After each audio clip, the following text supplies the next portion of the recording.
Hello friends, good morning. I hope you had a nice day or nice sleep and we wake up to begin a new day to learn something more or to understand something more.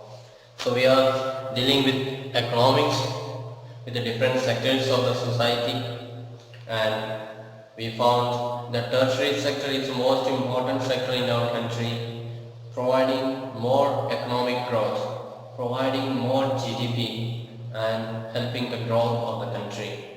So today let us see how to create more employment. How to create more employment. That is the question that we are going to ask ourselves and see what are the possibilities that are required. What are the extra work that we need to do in order to produce this more employment opportunities. So from the above discussion, the discussion that we are doing yesterday, that in the agriculture sector or in the primary sector, more people are employed, more than what is required are employed there. So if those people can go out and work in the tertiary sector or the secondary sector, then the country will grow faster. So let us see how to improve that. We can see that there are continues to be considerable unemployment in agriculture. So in the agricultural field, there are so many people are underemployed or unemployed. And these are also people who are not employed at all. In what ways can one increase employment for people? So let us see how to increase the employment of the people. So take the case of Lakshmi with her 2-hectare point of unirrigated land. So in the other class yesterday we learned about a lady called Lakshmi, and she has got 2 hectares of unirrigated land, and all the 5 members are working there. So let us see in that case how to increase the employment. So the government can spend some money or banks can provide a loan to construct a well for her family to irrigate the land. Lakshmi will then be able to irrigate her land and take a second crop, wheat, during the Rabi season. And let us suppose that 1 hectare of wheat can provide employment to 2 people for 50 days, including sowing, watering, fertilization,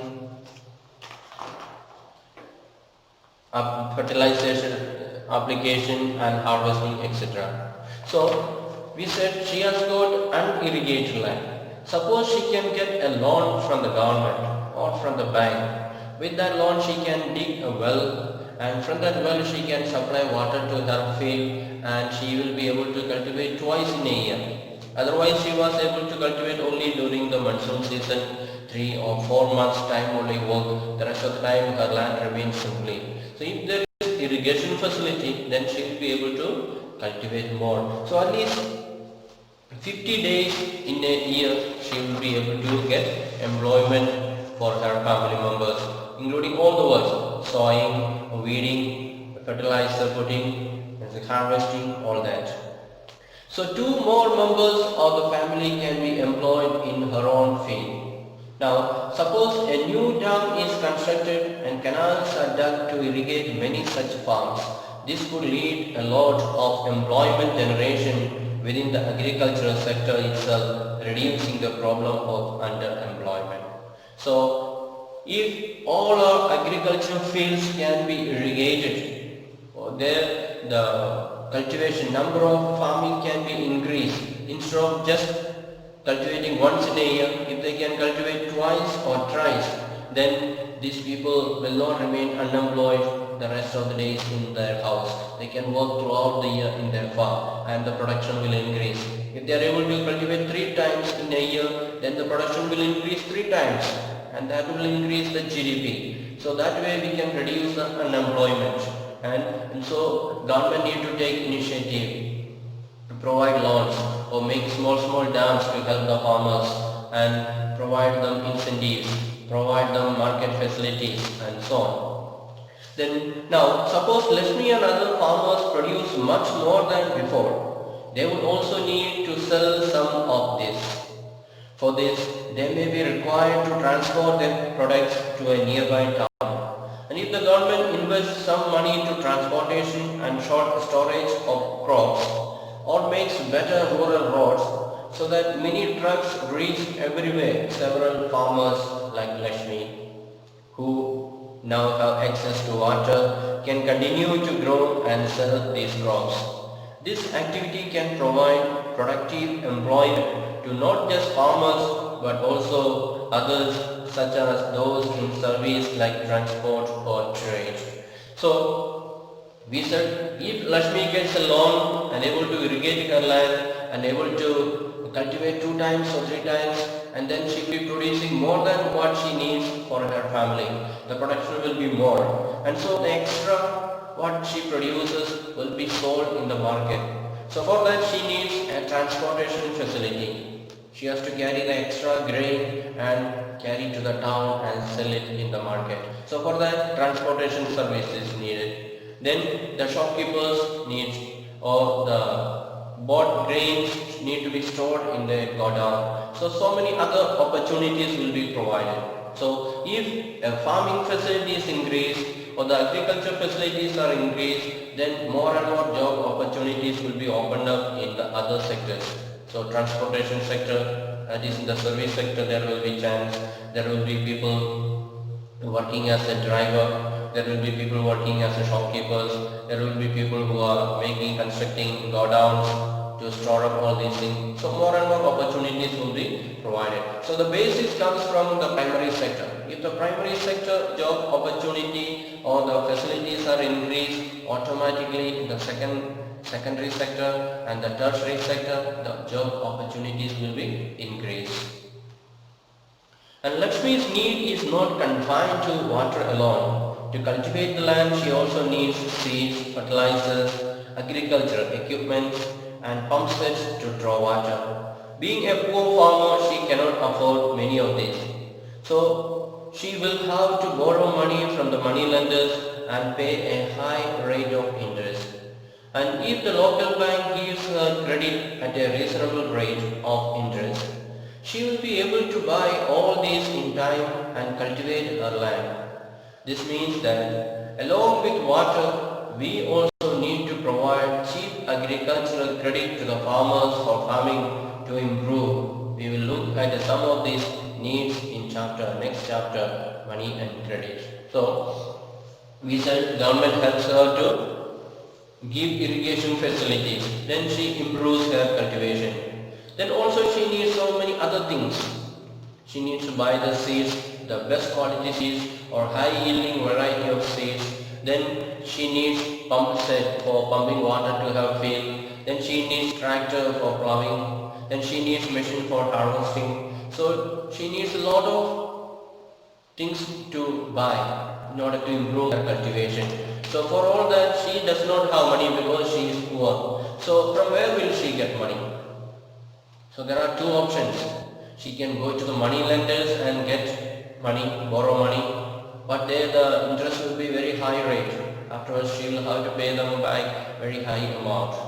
And other source of borrowing money is, or taking loan is from the bank. Banks are more reasonable, they charge less interest. So if she can get loan from the bank, the government can help the farmers to get loan from the bank, then it will be very helpful for her and she will be able to work hard and earn more profit and help the country. So very often for the small farmers it is very difficult to get loan from the banks, and therefore very often they go to money lenders, borrow money from them for a high interest and try to work with that. So at the end of the harvest they will have to give back more than what they borrow, and so they get very little profit. And in case their crops fail because of natural calamity, maybe there is a drought or maybe there is a storm, cyclone, so such kind of things happen and the crops can be failed. So in that case what happens?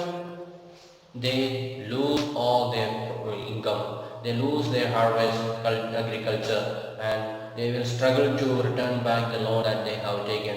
So it will be a tragedy for them. So that is the problem. The farmers are always at risk. So they are not sure whether they are going to get profit or not, whether they are going to be able to give back the loan that they have taken or not. So they need the support of the government. They need the help of the service sector like bank, transportation, credit facility, all that. Then another way by which we can tackle this problem is to identify, promote and locate industries and services in semi-rural areas where a large number of people may be employed. So other way we can see, if you go to a semi-urban areas, so it is not a town, not it is a very interior village, but semi-urban areas. If you go there, or semi-rural areas, if you go there, we will find so many people, all the village people are employed there. Though it is not required, they are all working there. For instance, suppose many farmers decide to grow arha and chickpea, that is pulse crops. Setting up a dal mill to produce and procure and process these and sell in the cities is one such example. So opening a cold storage could give an opportunity for farmers to store their products like potatoes and onions and sell them when the price is good. In villages near forest areas, we can start honey collection centers where farmers can come and sell wild honey. It is also possible to set up industries that process vegetables and agriculture produce like potato, sweet potato, rice, wheat, tomato, fruits, which can be sold in outside markets. So this will provide employment in industries located in semi-rural areas and not necessarily to large urban centers. So when we go to a village setup, we will find people are working there. They are cultivating paddy, they are cultivating potatoes, they are cultivating cabbages and other vegetables. And so if they produce more than what they need, what will they do? The market is very far away. They have to walk 1 or 2 days carrying it on their head to reach to the market for selling. Then they have to return back again on foot. So they don't find any profit. They will lose 2, 3, 4 days to go to the market and sell their products, and more than the money that they get, they will be losing. They will be losing the employment. And so most of those farmers in the villages, they are not willing to produce more than what they require, and therefore they don't want to waste their money, they don't want to waste their energy. They just produce what is required. Suppose government comes forward to help them. Government says, if you produce extra, we will buy. We will come and buy. You don't have to carry it to the market and sell it. We will come and buy from you. Then they will be able to happy to produce more, because government will buy it and they will get money without traveling to the city or market. So that way government can help them. Or government can say, we will start a small factory here. So suppose you are producing sugar cane, we will buy sugar cane from you and we will process it and we will produce sugar, or we will produce jaggery. Then farmers will be happy, they will plant more sugar cane and sell it, they can get extra income. Or government say, we will start a godown here.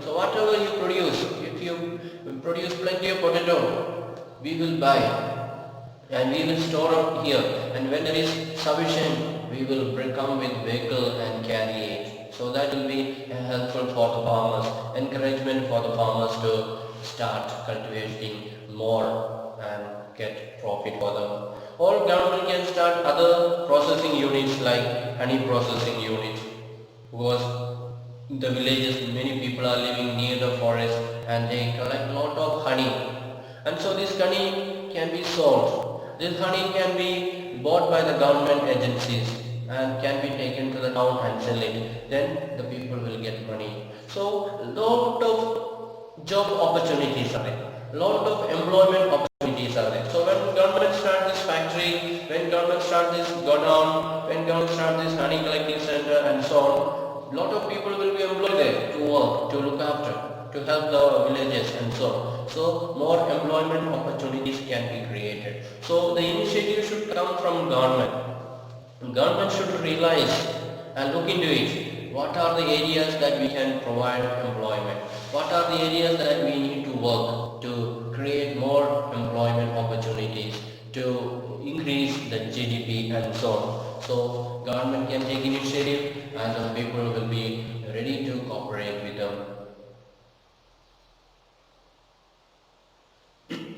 So this is one question is there for you in that box. What groups of people do you think are unemployed or underemployed in your area? Can you think of some measures that could be taken up for them? So in your own area, in your own village or in your own colony, just look at people, are they employed or are they underemployed or are they unemployed? So what method can you suggest them to come out of that underemployment and try to find out something more productive job and help the growth of the economy of the country? So think properly or identify those people and try to help them.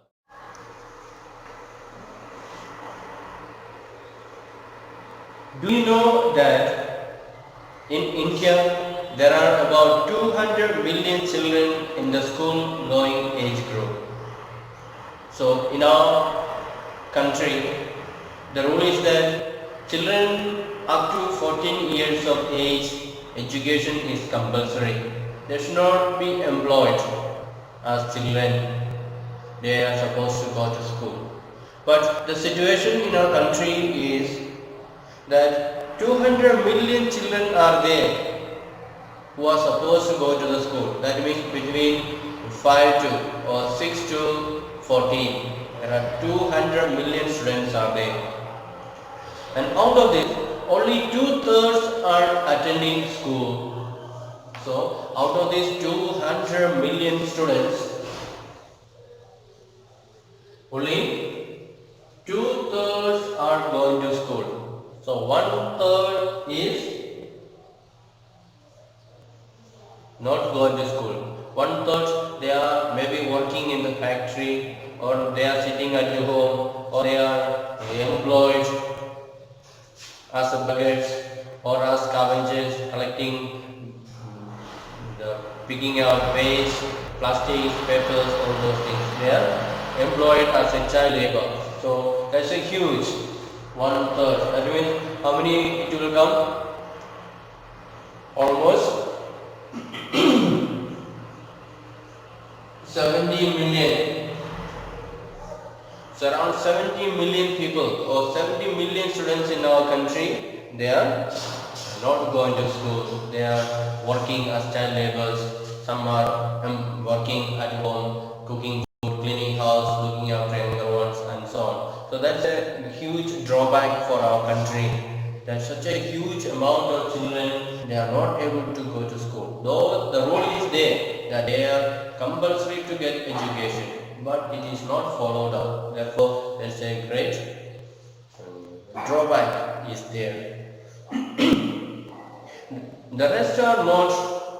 They may be at home, or many of them may be working as child laborers. If these children are to attend schools, we will require more buildings, more teachers and other staffs. So if these 70 million students are also going to school, then the existing structure is not enough. We need more schools, we need more furnitures, we need more teachers and so on. So the country, the government also is not able to provide all this. That's why the government is keeping quiet. Otherwise, these children are supposed to be forced to go to school and no one is supposed to employ them. But government is taking it for granted because it does not have the infrastructure development, it does not have the sufficient teachers and so on. And a study conducted by the Planning Commission estimates that nearly 20 lakh jobs can be created in the education sector alone. So, according to the study conducted by the Planning Commission of India, in order to educate all these children, we need 20 lakhs jobs more. That means 20 lakhs teachers more need to be appointed. So, government is thinking about how to give salary for these 20 lakhs teachers, and therefore government is just keeping quiet.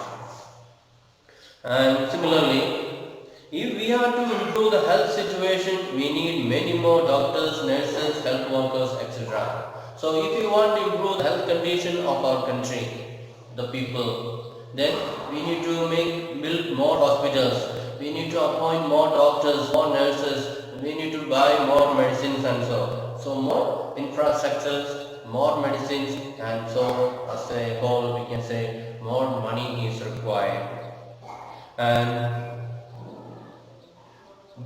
there are some ways by which jobs would be created, and we would also be able to address the important aspects of development talked about in chapter 1. So if you make the children to go home and invest on them, make the children to go to school and invest on them, and they will grow up as a skilled person, learned person, and they will be able to bring benefit for the country and also provide good health facilities. Then they will be growing up as a healthy persons, and they will be able to work harder and able to work for longer hours and so on. So that is the advantage. So at present we are not investing on this. All the children of our country, some of them are suffering from very malnutrition, very ill life and uneducation and so on. And every state or region has potential for increasing the income and employment for people in that area. So every area or every region will have their own source of income. They can develop the schools in that area. They can develop hospitals in that area. So that local government or the panchayat government or the district government, they have to make sure that this income that they have is used properly so that the people will benefit. And if the people are healthy in that region or people are educated in that region, then it is for their benefit.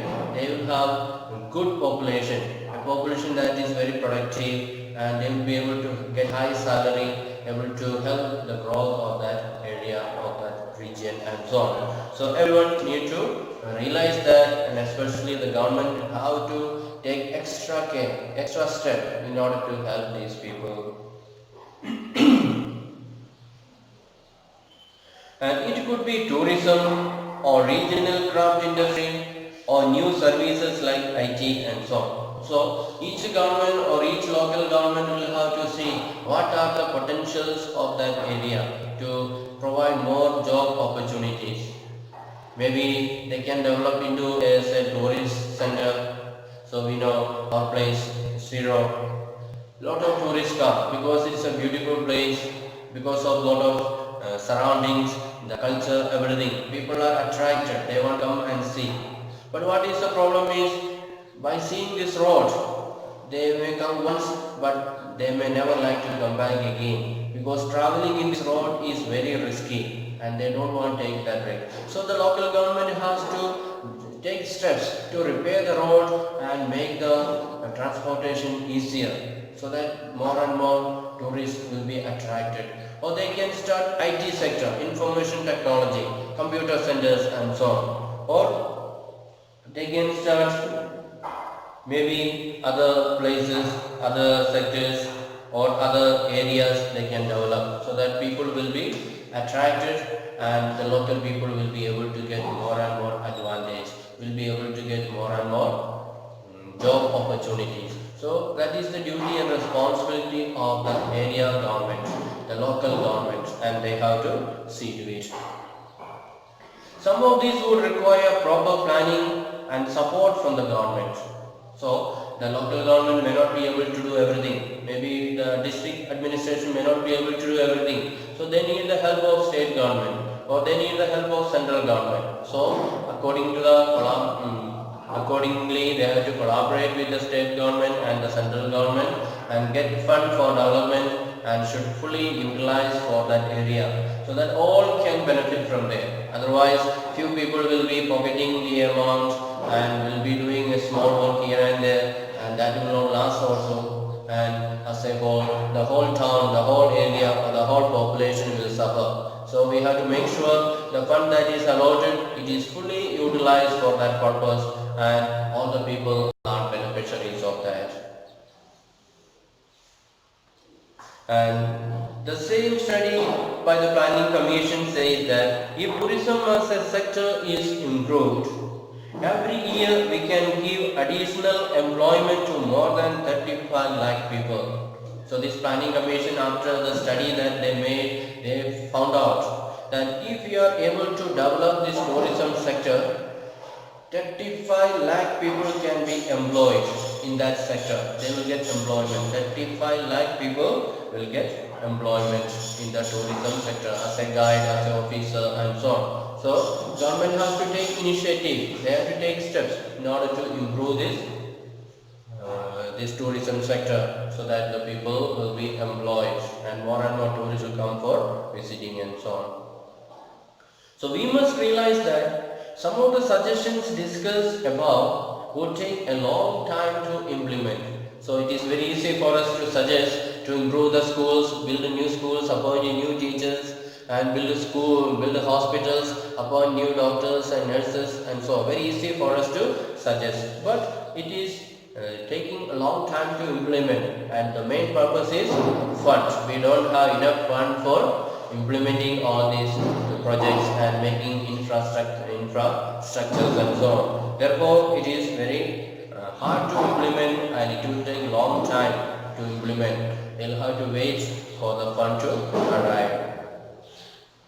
And we need some quick measures for a short term. We need some quick measures. So we need to find out some jobs which can be implemented very fast. So for that we need to think properly what are the job opportunities there in order to start very fast, to provide jobs very fast.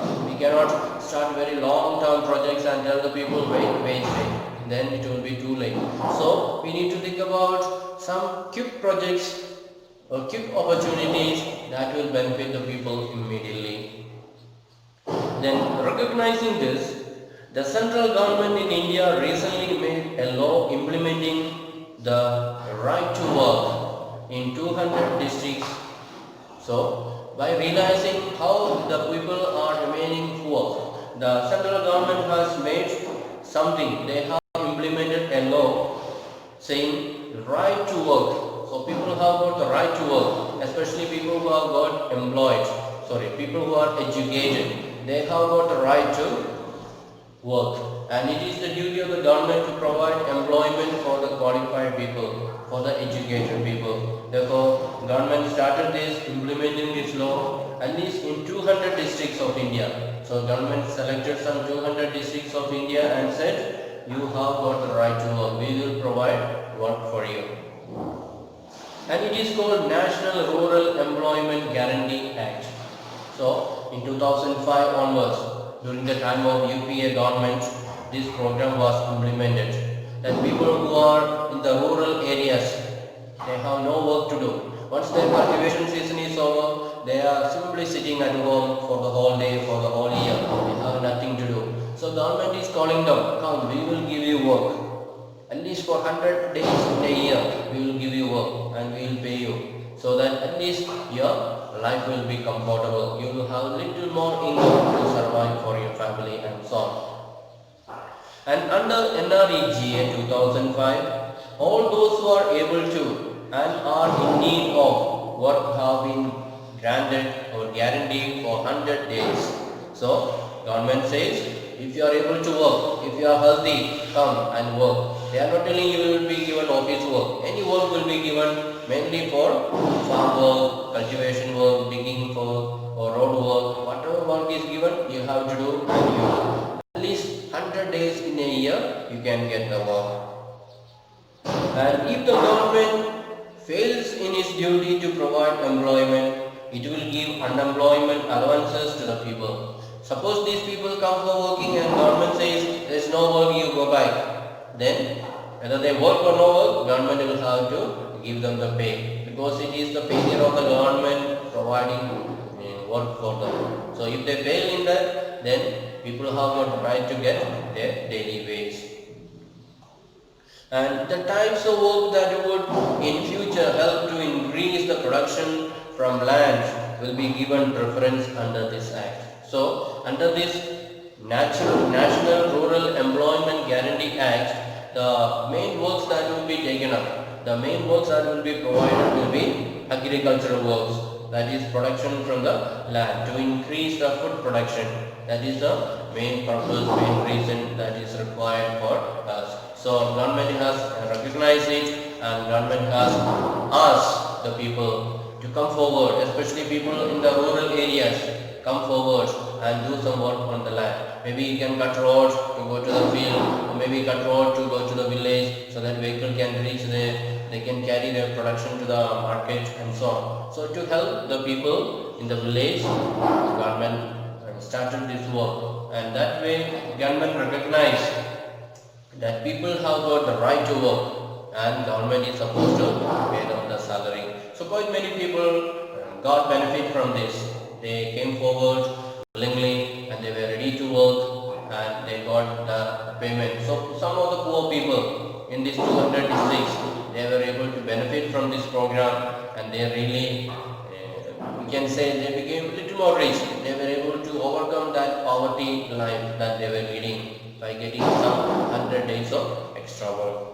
So we shall wind it up today, and we will meet you again in the next class, and then we will begin a new topic again about the sectors, different sectors, that is called organized and unorganized. Earlier we studied about 3 sectors: primary sector, secondary sector and tertiary sector. So in all these sectors, they can find out 2 types of workers. That is, some are working in the organized sector, they have certain setup is there, organization is there, and others have no such unity, no such organization. So organized workers and unorganized workers, that we shall see in the next class. Okay, so then bye, thank you for listening, bye, have a nice day.